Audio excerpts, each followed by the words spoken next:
Hi folks, today we're going to learn about chord inversions. You learned about extensions in the last lesson, so we're going to learn about inversions today. And inversions is when you mix around the order of the notes in the chord. So we know C really well, go C, E, G, but you could have a C chord like this. That's still a C chord, because it still has the notes C, E, and G in it, just in a slightly different order. You could also have, that's my C way up there. Okay, you could have that. That's an inverted chord. Now, to do an inverted chord with one hand, we could start here. Now, I could do this. Okay, that would be called a second inversion of the chord. The first inversion would just be that the root is moved. So, for example, there's C in root position. If I want to go to first inversion, I just move the C. So I have, if that's my root position, then my first inversion C would be there. And there's songs that have just that in it. Just first inversion chords.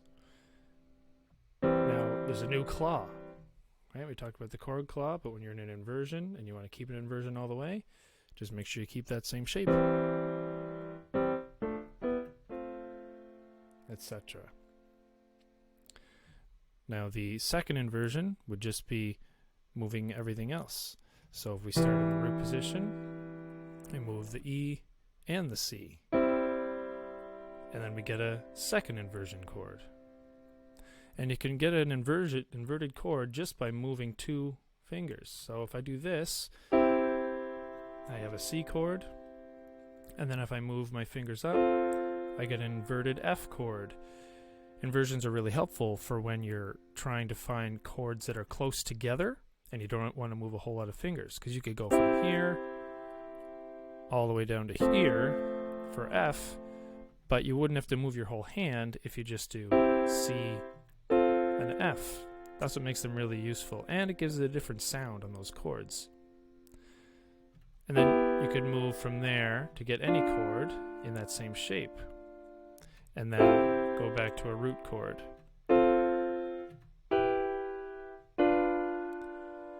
can try and experiment with some new root position chords, or some new inverted chords, just by moving your fingers away from the thumb.